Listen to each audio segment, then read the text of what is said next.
Hi, afternoon to all.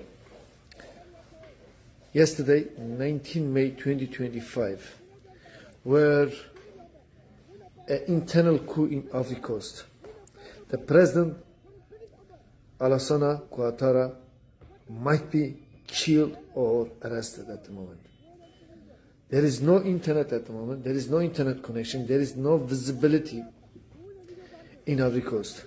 Something strange is happening in Ivory Coast, and the world isn't getting the full story. Over the past few days, reports have started to trickle out about a possible coup attempt in the country. But instead of clarity, what we've seen is a cloud of confusion, censorship, and eerie silence. The kind of silence that tells you something is definitely wrong, even if the authorities won't admit it. Let's break down everything we know so far, and more importantly, everything we're not being told. First, the headlines. There have been scattered reports, especially on social media, claiming that a coup attempt may have taken place in Abidjan. Videos allegedly showing gunfire in certain districts started circulating. Some claim that military movements were spotted near key government installations. Others said security was being tightened in an unusual way, checkpoints popping up, public offices going quiet, and journalists suddenly going missing from their online feeds. But despite all this chatter, the Ivorian government has not issued any clear confirmation or denial. And that's the first red flag. Because in situations like this, when there's a national security threat, most governments move fast to calm the public, reassure investors, and project control. But Ivory Coast? Silence. No formal statement, no presidential address, just a strange blackout of reliable information. And then came the second wave of questions. Where is President Alassane Ouattara? That's right, the man who's been president since 2010, who's known for his tight control and high visibility, hasn't been seen publicly since this alleged crisis began. Normally, he's quick to appear on state TV, especially in tense moments, but now there's nothing. His last public appearance was days ago, and that sparked speculation that he may have either fled, been taken into protective custody, or, worst case, removed. Of course, none of this has been confirmed officially, and that's what makes the situation even more suspicious, because in the absence of facts, rumor becomes reality. Now here's where things take an even darker turn. Several Ivorian journalists and bloggers have reported that they're being threatened or censored. Some say their posts are being deleted. Others say they've been warned not to talk about the situation, especially anything related to the president's whereabouts. And that's not just a problem for Ivory Coast. That's a problem for all of us. Because when African governments start silencing media during times of crisis, it almost always means there's something they don't want the people to know. We've seen this in Guinea. We've seen it in Burkina Faso. We've seen it in Mali. Silence is the new signal. Now let's zoom out for a second and look at the bigger picture.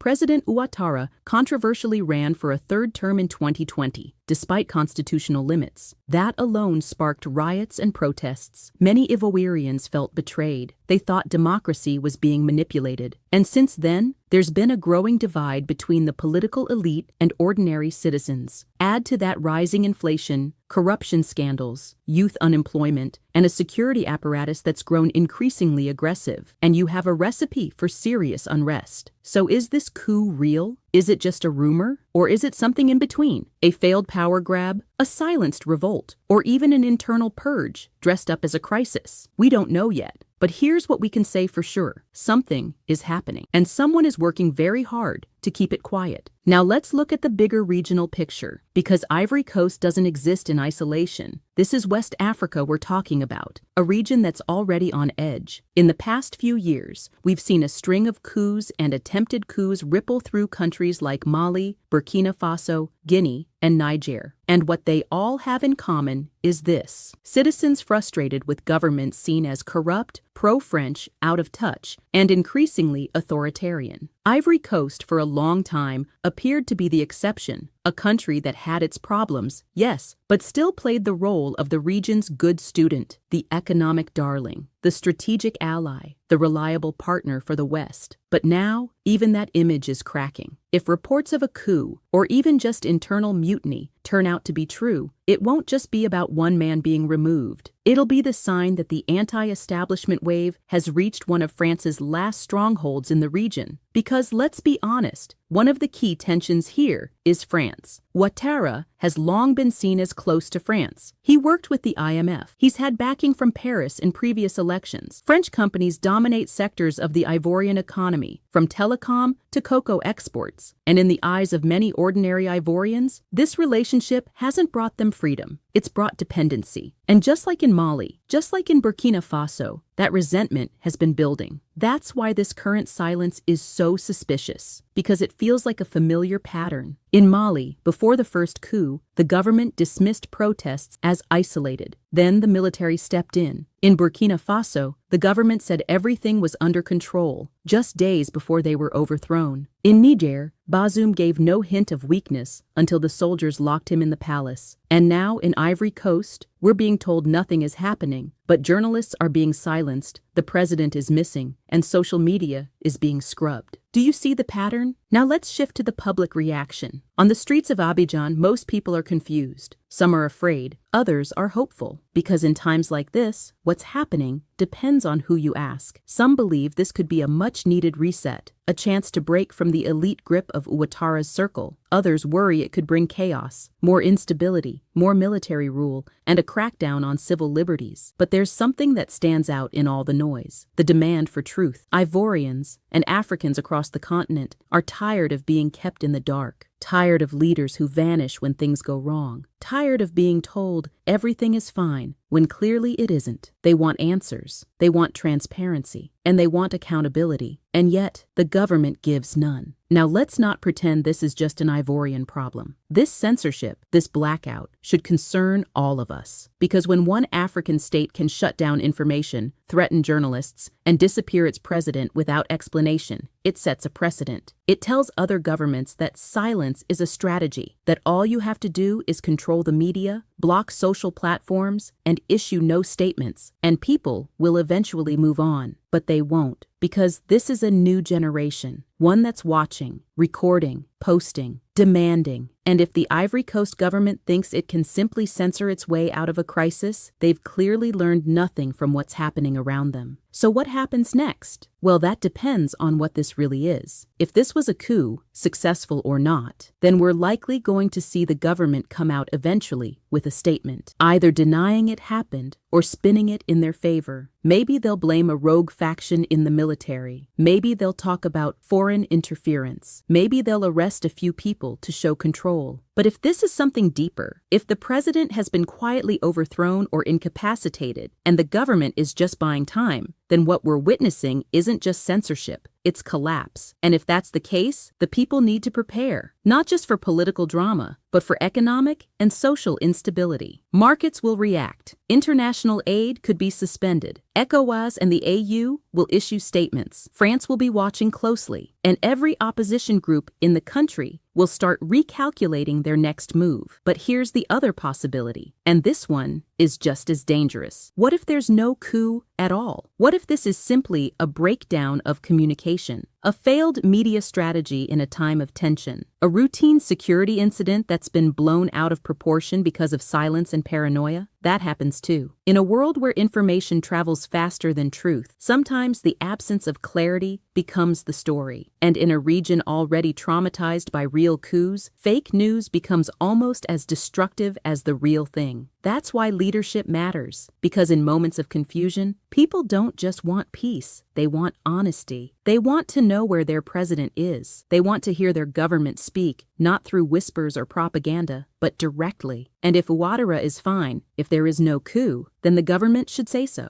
publicly, clearly, with facts. Because right now, the silence is fueling chaos. Now here's the final point, and it might be the most important of all. What's happening in Ivory Coast is a warning for every other African leader still clinging to outdated playbooks, still believing that power comes from secrecy, that legitimacy comes from silencing opposition, that foreign allies will always protect them from the people's anger. That era is over. You can't rule Africa in 2025 with tactics from 1980. The people are awake now. And whether it's in Abidjan, Bamako, Accra, or Lagos, the truth will eventually break through. So if there's one message this moment should send to African leaders, it's this: you cannot hide forever. Your people are watching. Your silence speaks volumes. And in this age of cameras, smartphones, and consciousness, even if you don't speak, the world will. Ivory Coast may not have officially announced a coup, but the censorship, the uncertainty, the fear, that speaks louder than any press release. We'll keep following this story, and if the president or government finally speaks, we'll break it down with clarity, just like we always do. But for now, stay alert, ask questions, demand answers, and don't let silence become the new strategy of the powerful. Thanks for watching. If this gave you clarity, share it. Let the truth cut through the noise. Until next time.